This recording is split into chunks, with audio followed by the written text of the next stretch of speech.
영광스러운 히브리서의 이제 마지막 장을 보면서 우리 지난 시간에는 여러 가지 권면을 받습니다. 형제 사랑 계속하라. 손님 대접 부지런히 하라. 갇힌 자를 돌아보라. 결혼을 귀히 여기고 음행을 멀리하라. 돈을 사랑하지 말고 자족하라. 또한 하나님 말씀을 가르쳤던 너희의 선배들, 그들의 결국을 주목하면서 흔들리지 말아라. 어제나 오늘이나 이후로도 영원토록 동일하신 예수님만 의지하라. 히브리서 저자는 이런 권면들을 쏟아냅니다. 목회적 따스함, 애정이 있기 때문입니다. 여러분, 사랑하지 않으면 이런 권면 안 해요. 아직 준비가 안 된 사람한테는 이게 잔소리로 들리겠지만 대단히 중요한 권면입니다. 그래서 우리 공동체 안에 속해 있다는 것은 대단히 중요한 일이에요. 영적 잔소리, 이런 권면을 들을 수 있다는 건요, 대단한 특권입니다. 어제 우리가 주일 설교 때 봤듯이 작은 일이 아니에요.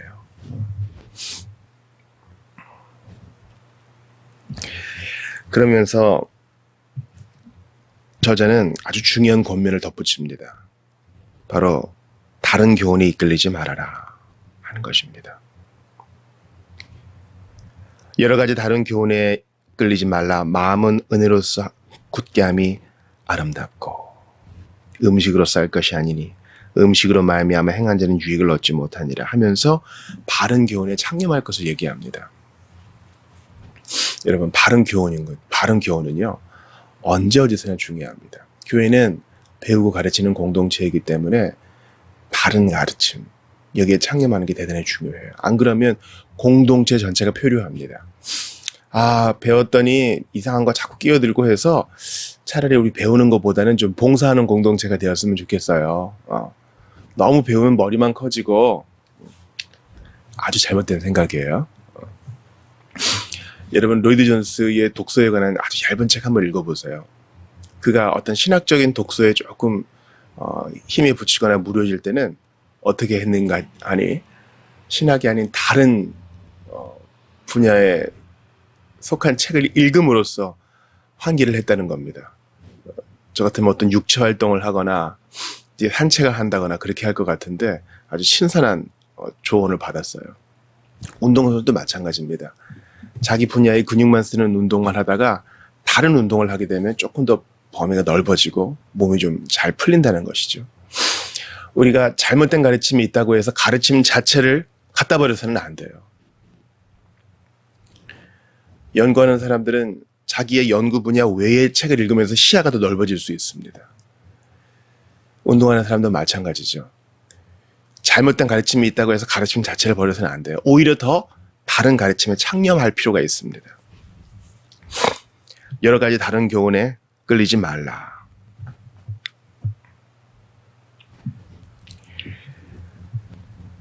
사도 바울은 사도행전 20장에서 이렇게 권면을 합니다. 내가 떠난 후에 사나운 이리가 여러분에게 들어와서 그 양떼를 아끼지 아니할 줄을 내가 아노라.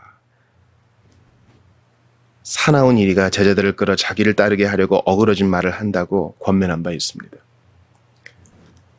그 회중이 여기에 대해 준비가 되어 있어야 돼요. 이미 히브리서 5장에서 너희들 마땅히 선생이 되어야 할 텐데 아직까지 젖이나 먹고 있다 이러면서 책망한 바가 있죠. 그러므로 다른 교훈에 이끌리지 말고 바른 교훈에 창념하되 실력을 갖추어서 이건 좀 뭔가 이상한데 이거는 문제가 있다 이렇게 분별해낼 수 있어야 돼요. 누구에게 넘겨서는 안 돼요. 공동체적인 과제입니다. 교육자가 아파요. 그래서 다른 강사가 와요. 다른 교육자가 왔는데 뭔가 이상해. 그거를 캐치해낼 수 있어야 돼요. 팔짱 끼고 잘하나 보자 이렇게 지켜보라는 뜻이 아닙니다. 어그러진 교리에 대해서 짚어낼 수 있어야 해요. 바울은 디모데전서 1장 13, 14절에서 이렇게 말합니다. 우리 안에 거하시는 성령으로 말미암아 내게 부탁한 아름다운 것을 지키라. 우리 안에 있는 바른 교훈은 성령으로 말미암아 우리에게 부탁하신 아름다운 것입니다. 이 아름다운 것이 어그러지면 아주 미운 것, 냄새나는 것이 됩니다. 여러분, 아름다운 음식도요, 잘 관리 안 하면 금방 썩죠. 맛있는 음식일수록 썩을 때 더 냄새가 나더군요. 그러므로 우리에게 있는 바른 교훈을 잘 지켜야 됩니다. 교리를 잘 지켜야 돼요. 마귀는 박해라는 방법으로 교회를 핍박했는데 순교자들의 피가 교회의 씨앗이라고 할 정도로 박해는 교회를 더 튼튼하게 했어요. 그래서 악한 자들은 이 거짓 교훈, 은근슬쩍한 회유적 방법으로 교회를 오염시키는데 상당 부분 성공하고 있는 것 같습니다. 그러므로 바른 교훈을 지켜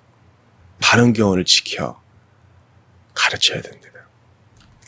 그런 의미에서 교리를 잘 가르쳐야 되는 것입니다. 고린도후서 11장 13, 14절을 보세요. 거짓 사도여 속이는 일꾼이니 자기를 그리스도의 사도로 가장하는 자들. 이것은 이상한 일이 아니니 사탄도 자기를 광명의 천사로 가장한다.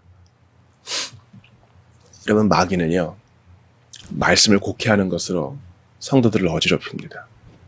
바른 교훈에 창념해서 잘못된 것을 분별해낼 수 있어야 돼요. 요즘 칭의에 대해서 잘못된 가르침이 많습니다. 분별해낼 수 있어야 돼요. 학자들은요, 학자의 영역에서는 뭔가 새롭고 이전에는 발표되지 않은 참신한 것으로 주목을 끌어야 돼요. 이것은 한 번도 연구된 바 없다. 한 번도 주장된 바 없다. 이게 학계에서는 중요한 것입니다. 그러나 바른 신학, 바른 교리는요, 전통에 기대요. 전통적인 것은 아니에요. 전통에 기대요. 우리에게 전파되고 전수된 것을 잘 간직하고 계속 발전시켜 나가는 것입니다.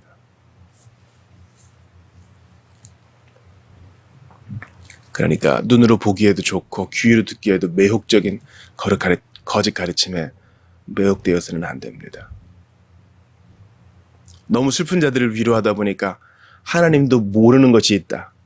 열린 신론이라 그러죠. 하나님의 속성까지 제한하는 잘못된 가르침, 우리가 분별해낼 수 있어야 됩니다. 요즘 신사도 운동은 어때요? 성령의 일하심이라는 명분 하에서 계시 의존적 사색을 망가뜨리는 거 아닙니까? 요즘 제가 아주 주목을 하는 것은 바로 힐성과 베델이라는 단체입니다. 그들 교회 내에서 또 지도자들이 문제가 있었죠. 여기서 자세히 다루지는 않겠습니다. 그런 것을 보고 우리가 무슨 하인의 때처럼 몰려들어서는 안 되고요. 교훈을 받을 수 있어야 돼요. 소위 그들의 찬양팀으로 성공한 그들의 교회는 강단의 가르침에 어그러짐으로 무너진 것입니다. 동성애에 대해서 바른 입장도 발표하지 못하고 성경의 가르침에 대해서 제대로 얘기하지도 못하고 우리는 교리적이 아닙니다. 우리는 사람들을 위로하기 원합니다. 뭐 이런 식으로 은근슬쩍 넘어가는 그들의 잘못된 가르침이 교회 전체를 또 지도자를 무너뜨린 것입니다. 그러므로 여러분, 마음이 따뜻한 가르침, 뭔가 자극적인 가르침, 눈물을 주는 교훈, 이거 너무 쫓아가지 마시고요. 너무 사탕 바른 과자 좋아하지 마시고 바른 거, 옳은 거, 몸에 좋은 거, 영혼에 좋은 것을 따라가세요. 좀 인생을 살아보신 성도들이 얘기하잖아요. 먹는 음식이 바로 나다. 그래서 내 체질에 맞는 음식을 먹고 또 제철 음식을 먹고 좋은 것을 먹고 양보다는 질로 조금 먹어도 좋은 것을 섭취하는 것을 봅니다. 몸에도 그럴진데 우리 영혼에 좋은 것을 우리가 먹여야 되겠습니다. 그러면서 저자는 성도들에게 말합니다. 정면 돌파를 해요. 11절 보세요. 이는 죄를 위한 짐승의 피는 대제사장에 가지고 성소에 들어가고 그 육체는 영문 밖에서 불사름이라. 그러므로 예수도 자기 피로써 백성을 거룩하게 하려고 성문 밖에서 고난을 받으셨느니라. 성문 밖은 처형의 자리죠. 우리 속죄 제물은 화목제물처럼 제사장이 먹지 못했습니다. 남은 것은 진영 밖에다가 다 불살라야 됐어요. 예수님이 그런 처지가 되셨다는 거예요. 그러면서 13절 같이 봐요. 그런즉 우리도 그의 치욕을 짊어지고 영문 밖으로 그에게 나아가자. 그의 치욕을 짊어지자. 이게 돌직구예요. 아마 준비가 안 된 성도들은요, 바른 교훈에 창념하자 이럴 때 목사님 또 신앙 얘기하시고 교리 얘기하시고 성경 보라 하시고 우리 얼마나 바쁜데 이런 얘기 하실 거예요. 그러나 참 성도는요, 그러지, 자신을 돌아오면서 바른 책을 어떻게 구할 수 있을까, 어떤 도서 목록을 받을 수 있을까, 성경을 어떻게 다시 연구할까 도전을 받으실 거예요. 이 본문도 마찬가지입니다. 예수의 치욕을 짊어지고 영문 밖으로 나아가자라는 말씀에 흔들리는 성도, 무늬만 그리스도인인 사람들은요, 아, 이게 뭐야? 위로도 안 되고, 이거 뭐, 기독교도 별거 없네, 이렇게 생각하겠지만, 참 성도는요, 그렇지. 내가 예수님께 은혜도 받았으니 그분과 함께 고난도 짊어져야지. 주여 나를 도우소서. 이렇게 기도할 겁니다. 바른 가르침은 이런 교훈을 타협하지 않아요. 여러분, 영문 밖으로 나아가세요. 그분과 함께 치욕을 짊어지세요. 무슨 자기학대의 교훈이 아니에요. 이게 우리가 영광 얻는 길이요. 이게 우리가 기쁨 얻는 길이요. 이게 우리가 사람답게 사는 길이요. 이게 주께 영광 돌리는 길입니다. 피해보세요. 행복할 것 같죠? 천만의 말씀이에요. 내 주의 지신 십자가 우리는 안 질까 내게도 있는 십자가. 우리가 오늘 예배의 문을 열면서 어린 양이 어디로 가든지 따라가는 사람들 노래하지 않았습니까? 그분이 고난을 받으셨으니 그를 따르는 자로서 우리가 어찌 고난을 피하겠어요?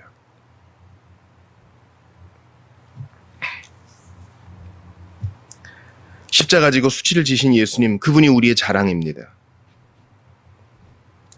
고린도전서 1장 22, 24절 보세요. 유대인은 표적을 구하고 헬라인은 지혜를 찾으나 우리는 십자가에 못 박힌 그리스도를 전하니 유대인에게는 거리끼는 것이요 이방인에게는 미련한 것이로되 오직 부르심을 받은 자들에게는 유대인이나 헬라인이나 그리스도는 하나님의 능력이요 하나님의 지혜니라. 영문 밖에서 고난받으신 그 예수님이 우리의 지혜요, 우리의 자랑이요, 우리의 영광이요, 우리의 기쁨이요, 우리의 군기입니다. 유대인은 표적을 구하고 그게 뭐야? 그죠? 하나님이 죽다니. 헬라인 지혜를 찾으나 그게 뭐야? 그 처참한 피비린내 나는 죽음. 그러나 그리스도는 우리의 능력이십니다. 디모데후서 3장 12절을 보세요. 무릇 그리스도 안에서 경건하게 살고자 하는 자는 박해를 받으리라. 전 이걸 한번 큰 종이로 인쇄해가지고 교회 현관에 딱 붙여놓고 싶은 마음도 있어요. 이것도 복음이에요. 경건하게 살고자 하는 자는 박해를 받으리라. 그러니까 한 주를 살면서 박해 없이 사는 성도는 뭔가 좀 찔림 받아야 돼요. 아, 내가 그리스도 안에서 너무 편안하게만 살면 되는가? 여러분, 어떤 분은요, 자기가 너무 삶이 편안하다고 생각해서 한 끼 금식도 하세요. 그래서 해외에 있는 핍박받는 이들에게 헌금을 좀 보내고 싶어서. 자원에서 받는 박해죠. 요한복음 15장 18, 19절 보세요. 세상이 너희를 미워하면 너희보다 먼저 나를 미워한 줄을 알라. 너희가 세상에 속하였으면 세상이 자기의 것을 사랑할 것이나 너희는 세상에 속한 자가 아니요 도리어 내가 너희를 세상에서 택하였기 때문에 세상이 너희를 미워하느니라. 아멘. 우리가 받는 말씀이 바로 이거예요. 온 세상 날 버려도, 이것도 사실이죠. 그러나 주 예수 안 버려, 이것도 복음입니다. 우리의 본성은 쉬운 길, 편한 길, 박수 받는 길, 아무 고난 없는 길 가고 싶지만 그거 아닌 곳에는 자라갈 수가 없어요. 성화가 이루어지지 않고 예수님을 닮아갈 수도 없고 알아갈 수도 없습니다. 기억하세요. 주님이 정하신 길 그냥 따라가시면 돼요. 거기에 고난과 박해와 치욕이 있어도 주님이 도와줘요. 주님이 겪어봤기 때문에 우리를 위로해줘요. 앞날을 모르는 우리들, 그분만을 쫓아 따라갈 수 있기를 바랍니다. 다시 한번 13절을 읽어보겠습니다. 그런즉 우리도 그의 치욕을 짊어지고 영문 밖으로 그에게 나아가자. 예수님이 지신 십자가와 똑같은 십자가를 우린 질 수 없죠. 그것은 대속의 십자가죠. 그러나 내 몫을 댄 십자가가 있어요. 내가 감내해야 될 나의 삶의 역경이 있다고요. 자녀의 문제, 그리스도인으로서 직장에서 겪는 문제, 또 내 건강의 문제, 오늘도 믿음 까닭에 갈등해야 되는 문제 많죠. 그러나 그것을 짊어지고 영문 밖으로 나아가면 주님이 도우십니다.